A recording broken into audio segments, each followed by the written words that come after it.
Halo semuanya, saya dari kelompok 1 dengan mata kuliah Kepabeanan dan Cukai. Kelompok 1 itu ada Erni, Handarti, Helen, Iwan, Jessica, Lilis, Rizka, dan Yaumil. Yang pertama itu ada pembahasan mekanisme kontrak perdagangan.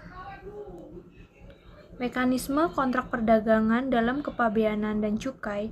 Kontrak perdagangan dalam konteks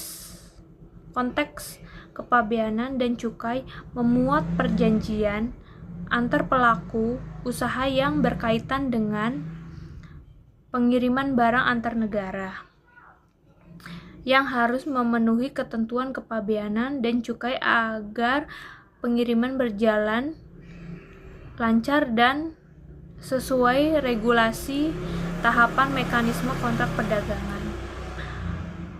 Berikutnya, perjanjian kontrak pihak penjual dan pembeli menyepakati jenis, jumlah, harga, dan pengiriman barang. Kontrak ini merupakan dasar bagi ekspor-impor yang akan diajukan ke pihak kepabeanan. Yang kedua, pendaftaran dan pengajuan dokumen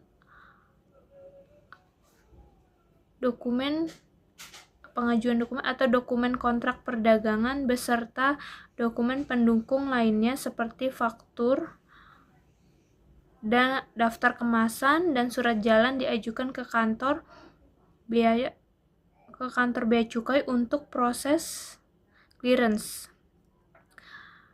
Yang ketiga, penilaian dan pemeriksaan petugas kepabeanan melakukan verifikasi dokumen dan pemeriksaan fisik barang jika diperlukan untuk memastikan kesesuaian dengan ketentuan impor dan ekspor.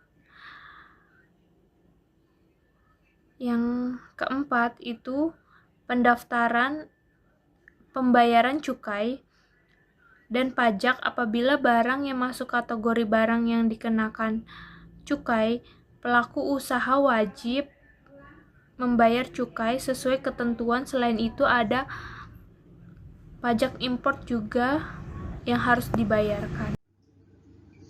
Yang kelima yaitu pengeluaran barang setelah seluruh kewajiban terpenuhi. Barang dapat dikeluarkan dari kawasan pabean dan diteruskan ke tujuan. Peran kontrak dalam kepabean dan cukai. Yang keenam yaitu menjamin kejelasan transaksi barang untuk kepentingan administrasi kepabean dan perhitungan cukai. Yang ketujuh yaitu memastikan hak dan kewajiban para pihak sesuai dengan aturan perdagangan internasional dan nasional. Yang kedelapan yaitu membantu dalam proses penentuan tarif dan klarifikasi barang oleh petugas kepabean. Yang kesembilan yaitu menjadi dokumen utama untuk audit dan pemeriksaan kepabean, terutama terkait kepatuhan terhadap regulasi cukai. Contoh dokumen pendukung kontrak. Yang pertama yaitu invoice atau faktur. Yang kedua yaitu surat izin importir atau eksportir. Yang ketiga yaitu bill of lading atau RY bill. Yang keempat yaitu dokumen pabean seperti pemberitahuan impor barang atau PIB. Yang kelima yaitu packing list atau daftar kemasan. Baik, selanjutnya yaitu pihak yang terkait dalam perdagangan internasional. Nah, yang pertama yaitu negara pengekspor atau eksportir, yang kedua negara penerima ekspor atau importir, yang ketiga produsen, yang keempat pemasok, yang kelima perusahaan logistik, dan kemudian yang keenam yaitu otoritas bea cukai. Negara pengekspor atau yang disebut dengan eksportir adalah yang melakukan pengiriman dan tujuannya untuk memperoleh devisa atau pendapatan dari hasil perdagangan. Yang kedua, negara penerima atau yang disebut dengan importir, yaitu menerima barang dan negara ini dapat memanfaatkan produk impor untuk mendukung kegiatan produksi dalam negerinya. Yang ketiga, produsen, yaitu pihak yang bertanggung jawab dalam proses produksi barang atau jasa yang akan diekspor. Dan yang keempat, pemasok, yaitu pihak yang menyediakan bahan baku atau komponen-komponen lainnya yang diperlukan dalam proses produksi. Yang kelima, perusahaan logistik memiliki peran penting dalam menjaga kelancaran perdagangan dan untuk mengatur proses pengiriman seperti pengemasan dan pemrosesan dokumen. Yang keenam, otoritas bea cukai untuk memastikan produk yang diekspor dan diimpor sudah memenuhi persyaratan yang ditentukan oleh negara dan bertugas untuk menghitung dan menetapkan bea masuk serta memastikan pembayaran yang sesuai. Baik, untuk selanjutnya yaitu nomor 3, terminologi penyerahan barang atau Incoterm. Incoterm singkatan dari International Commercial Term adalah seperangkat aturan internasional yang diterbitkan oleh International Chamber of Commerce atau ICC. Aturan ini menyediakan definisi standar untuk istilah perdagangan internasional yang paling umum digunakan. Tujuannya adalah untuk menyamakan pemahaman antara penjual atau eksportir dan pembeli atau importir dalam bentuk penjualan barang, serta bertujuan untuk menghindari kesalahan interpretasi dalam pembuatan kontrak penjualan internasional, serta memberikan kejelasan pembagian risiko, biaya, dan tanggung jawab dalam proses pengiriman barang. Penggunaan Incoterm adalah hal yang esensial dalam transaksi lintas batas negara, sebab aturan ini secara jelas mengatur 3 hal kunci. Yang pertama yaitu tugas dan kewajiban atau tax atau obligation. Pihak mana yang bertanggung jawab mengurus izin, pengangkutan, dan dokumen terkait. Yang kedua ada risiko atau risk. Titik kritis di mana risiko kehilangan atau kerusakan barang beralih dari penjualan kepada pembeli. Yang ketiga ada biaya atau cost. Siapa yang menanggung biaya-biaya spesifik seperti pengemasan, transportasi, asuransi, biaya cukai ekspor atau impor, dan biaya penanganan lain.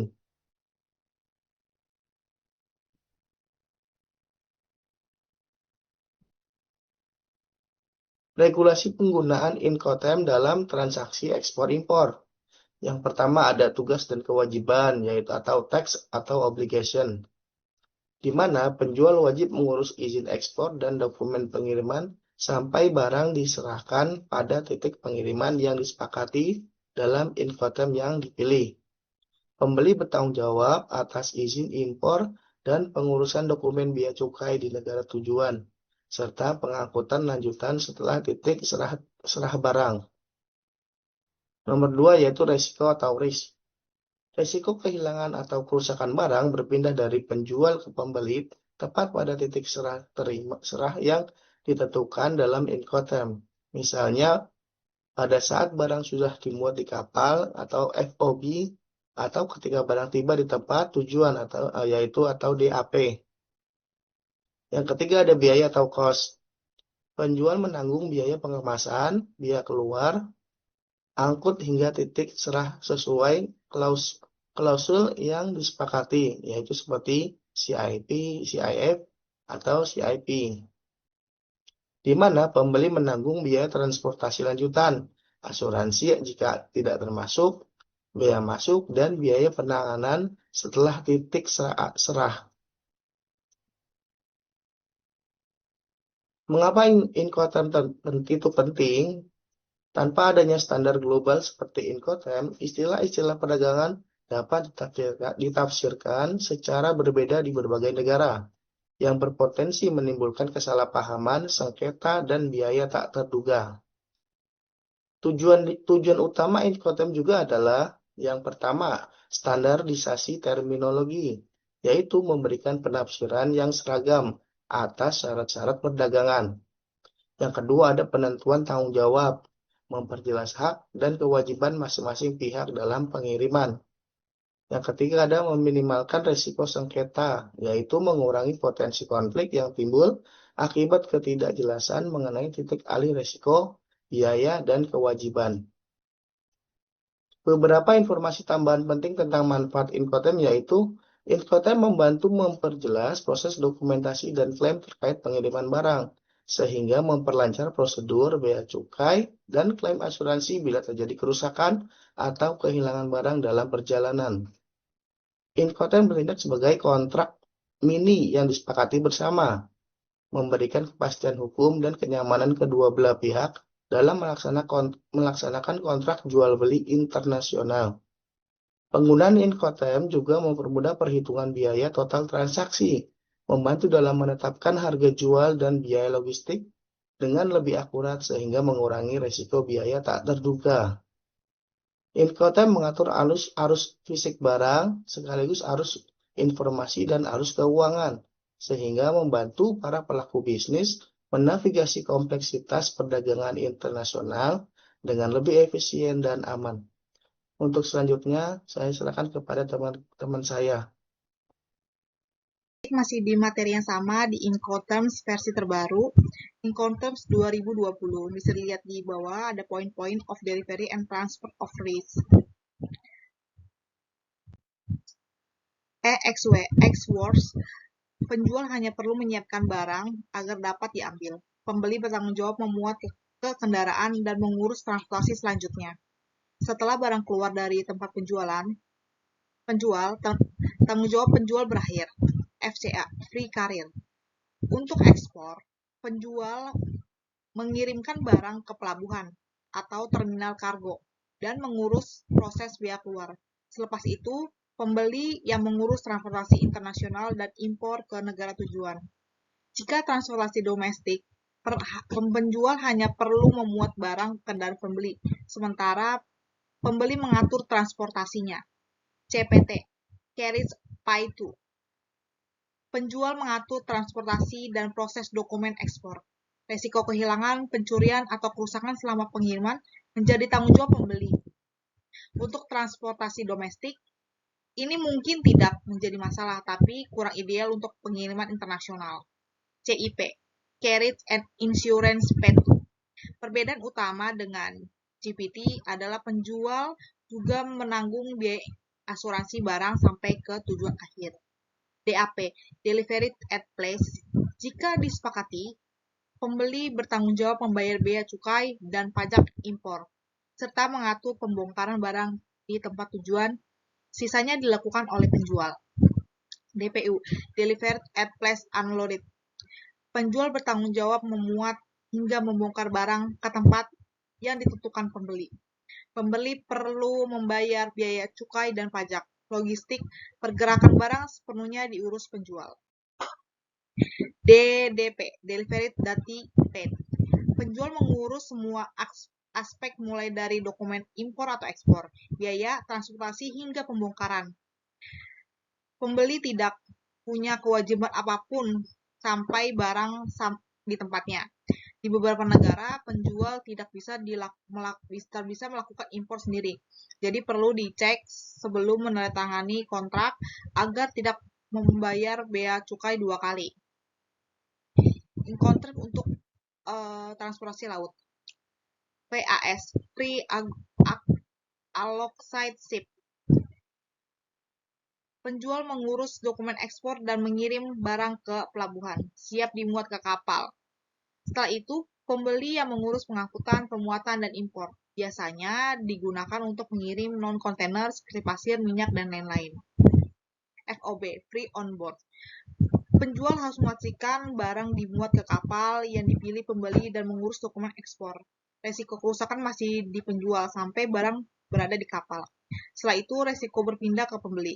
CFR, Cost and Freight. Penjual mengurus pengiriman laut hingga kapal sampai tujuan. Setelah tiba, tanggung jawab berpindah ke pembeli yang harus membongkar barang ke pelabuhan, membayar bea cukai, dan mengatur dokumen serta transportasi ke tujuan akhir. CIF, Cost, Insurance, and Freight. Sama seperti CFR, tapi penjual juga mengatur asuransi barang sampai ke pelabuhan, tujuannya untuk menjamin keselamatan selama pengiriman. Cara menggunakan Incoterms dalam kontrak. Untuk memastikan Incoterms digunakan dengan benar, harus dicantumkan secara jelas dalam kontrak penjualan dengan format kode Incoterms, terus nama atau tempat pelabuhan yang dituju, lalu ada Incoterms tahun. Contoh yang benar. FOB Pelabuhan Tanjung Priuk, Jakarta Incoterms 2020, DAP 10 Downing Street, London Incoterms 2020. Menyertakan tahun, misalnya Incoterms 2020, sangat penting untuk menghindari kebingungan mengenai versi aturan mana yang digunakan. Terima kasih. Selanjutnya bisa diteruskan oleh teman saya. Terima kasih.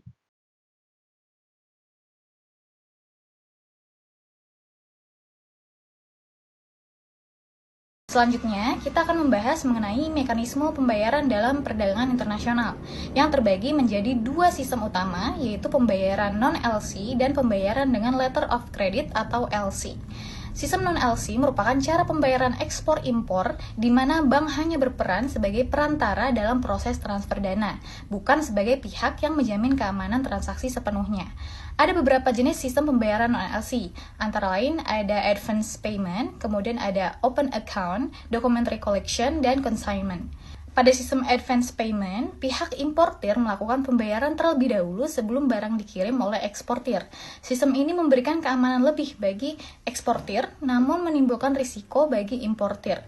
Sedangkan pada sistem open account, pembayaran dilakukan setelah barang dikirim dan diterima oleh importir, sehingga risikonya justru lebih besar bagi eksportir. Kemudian ada sistem documentary collection, di mana bank membantu proses penyerahan dokumen kepada importir setelah pembayaran dilakukan atau setelah importir menyetujui pembayaran dalam jangka waktu tertentu.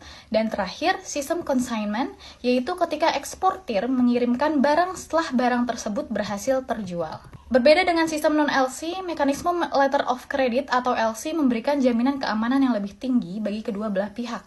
LC merupakan perjanjian tertulis yang diterbitkan oleh bank penerbit atas permintaan importir untuk melakukan pembayaran kepada eksportir selama seluruh syarat dan dokumen yang ditentukan dalam LC telah terpenuhi. Dengan kata lain, sistem ini memberikan kepastian pembayaran bagi eksportir sekaligus menjamin bahwa barang akan dikirim sesuai kesepakatan bagi importir. Dalam mekanisme ini terdapat 4 pihak utama yang terlibat. Pertama ada importir, yaitu pihak yang mengajukan pembukaan LC kepada bank penerbit. Kedua ada issuing bank atau bank penerbit yang berperan dalam menerbitkan sekaligus menjamin pembayaran LC. Dan yang ketiga ada advising bank atau bank penerus yang bertugas untuk menyampaikan LC tersebut kepada eksportir di negara asal barang. Dan keempat eksportir, yaitu pihak penerima manfaat dari pembayaran yang dilakukan berdasarkan ketentuan dalam LC. Secara umum, tahapan proses pembayaran menggunakan LC diawali dengan kesepakatan kontrak jual beli antara eksportir dan importir. Setelah kontrak disepakati, pihak importir mengajukan pembukaan LC kepada bank penerbit. Kemudian, bank penerbit akan mengirimkan LC tersebut ke bank penerus di negara eksportir untuk diteruskan kepada eksportir yang bersangkutan. Setelah menerima konfirmasi LC, eksportir mengirimkan barang sesuai kesepakatan dan menyerahkan dokumen pengiriman kepada bank penerus. Selanjutnya, bank penerus memeriksa kelengkapan dan kesesuaian dokumen yang diterima dari eksportir, kemudian mengirimkannya lagi ke bank penerbit untuk diverifikasi ulang. Jika semua dokumen telah sesuai dengan ketentuan yang ada dalam LC, maka bank penerbit akan melakukan pembayaran kepada eksportir melalui bank penerus. Setelah itu, importir akan menerima dokumen dari bank penerbit untuk keperluan pengambilan barang, sekaligus melunasi kewajiban pembayaran kepada bank. Proses ini memastikan bahwa transaksi berjalan aman dan sesuai dengan ketentuan internasional. Keempat yaitu keuntungan dan risiko. Metode non-LC keuntungannya sederhana, biaya lebih rendah. Risikonya gagal bayar lebih tinggi. Metode LC keuntungannya aman, dijamin oleh bank, sedangkan risikonya biaya dan dokumen lebih kompleks. Contoh kasus, PT Indospeeds merupakan eksportir asal Indonesia, melakukan ekspor rempah-rempah senilai 250.000 US dollar ke pembeli di Belanda. Untuk menjaga keamanan transaksi, kedua pihak sepakat menggunakan sistem pembayaran letter of credit atau LC at sight. Kemudian melakukan alur transaksi secara umum. Namun, timbul masalah karena dokumen bill of lading-nya yang dikirim terdapat kesalahan penulisan tanggal keberangkatan kapal.